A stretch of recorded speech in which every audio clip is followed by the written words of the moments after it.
আসসালামু আলাইকুম। আমি জেসমিন নেওয়াজ আমার কুকিং চ্যানেল থেকে আপনাদেরকে জানাই স্বাগতম। আজকে আমি চিকেন আর আলু রান্না করে আপনাদের সামনে তুলে ধরলাম। এই চিকেন আর আলু রান্নার মধ্যে আমি কিছু টিপস আপনাদের সামনে তুলে ধরব।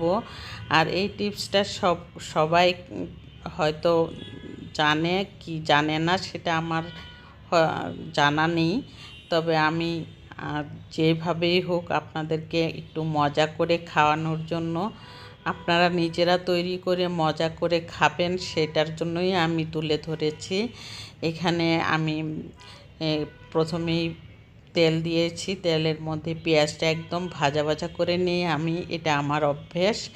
আর এই ভাজা ভাজা করলে তরকারি পোলাও যাই রান্না করি না কেন আমার কাছে অনেক ভালো লাগে এবং টেস্ট বেশি হয়, সেটার জন্যই আমি করে থাকি। আর আমার ভিডিওটা যদি আপনাদের কাছে একটু হলেও ভালো লেগে থাকে তাহলে অবশ্যই একটি লাইক দিয়ে কন্টিনিউ করবেন আর সাবস্ক্রাইব করে অল বাটনে প্রেস করে রাখবেন। আর সেই জন্যই আমি আপনাদের কাছে এই অনুরোধটুকু করলাম যে এখানে আমি মশলা কী দিয়েছি সেটা জানার জন্য আমি আপনাদেরকে বুঝিয়ে দেওয়ার চিন্তা করলাম। আর সেই মশলাটা হলো এখানে হলুদের গুঁড়া, মরিচের গুঁড়া, ধনিয়ার গুঁড়া, ভাজা জিরের গুঁড়া তো আছেই, আমি প্লাস সব মশলা দিয়ে একটি গরম মশলা বানিয়েছি সেটাও দিয়েছি, প্লাস মেথি ভেজে ধুয়ে তারপরে আমি ফাঁকি করে নিয়েছি। গরুর মাংস, মুরগির মাংস যাই রান্না করি না কেন আমি ওই মেথির গুঁড়াটা দিয়ে থাকি।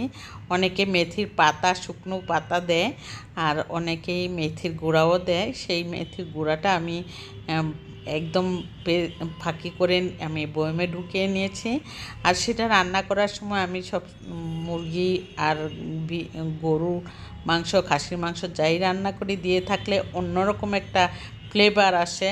এই ফ্লেভারটা কিন্তু খুবই মজাদার হয়ে থাকে। এই ফ্লেভারটার কারণে কিন্তু ভাত আপনি যতটুকু খাওয়া দরকার তার থেকেও বেশি করে খেতে পারবেন।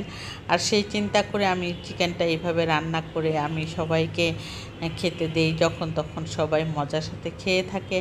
আমার বাসায় এই মেথির পাউডারটা আমি সব সময় রাখি। এটা ফ্রিজে রাখতে হয় যাতে বাইরে রাখলে কোনো অবস্থাতে কোনো নষ্ট না হয়, সেজন্য আমি প্লাস্টিকের একটা জারে করে আমি ফ্রিজে রেখে দিই যাতে অনেক দিন থাকে, এবং এভাবেই আমি রান্নাটা করে নেই।